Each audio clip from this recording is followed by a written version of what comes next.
जर तुम्हाला एकचं एक वरण खाऊन कंटाळा आला असेल तर हे शेवग्याचं गोड वरण नक्की ट्राय करून बघा।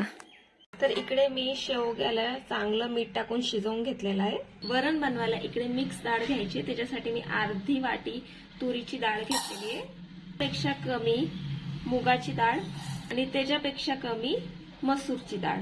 आता हे सगळ्यांना मिक्स करून चांगलं असं धुवून घ्यायचंय। सगळ्या डाळी मी इकडे 3-4 पाण्याने धुवून घेतलेल्या आहे। हळद टाकायची, थोडंसं हिंग टाकायचं, तर त्याला कुकर मध्ये लावून घ्यायचं आणि शिजवून घ्यायचंय। बघा आपलं वरण चांगलं असं शिजून झालेलं आहे। आता त्याला हटवून घ्यायचंय आपण। 1 चमचा तेल टाकायचंय, 1 कोकमचा तुकडा टाकायचा, जिरं मोहरी टाकायची, आता टाकायचंय, हळद टाकायची, लाल तिखट टाकायचं आणि पाणी टाकायचंय। जो शेवगा शिजवला होता तो टाकून द्यायचा, गुड टाकायचाय, चवीनुसार मीठ टाकायचंय आणि आता या पाणीला 1 उकळी येऊन द्यायची। पाणी चांगलं असं उकळलं की आपलं शिजलेलं वरण त्याच्यात टाकून द्यायचंय।